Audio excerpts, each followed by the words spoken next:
Hoy vamos a presentar cómo crearle un contador máximo. Vamos a crearle un límite como bueno ahora. Lo único que tengo básicamente es que cuento y no tengo límite en lo que estoy haciendo. Así que vamos a crear.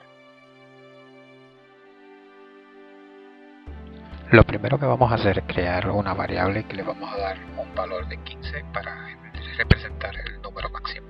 Y mientras creamos la variable, no duden en suscribirse al canal y darle like al video. Gracias.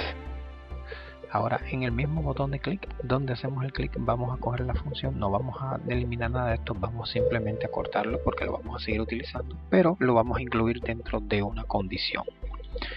Vamos a comparar la variable de contar, que es la que está en 0 en este momento, con la variable máxima. Si esta variable de contar está por debajo de la variable máxima, entonces vamos a ejecutar todo el contenido que teníamos previamente en la función, incluyendo la parte del background. Y vamos a crear un else para cualquier número que esté por encima. Si el valor de contar está por encima de esta variable máxima, vamos a imprimir un texto extra.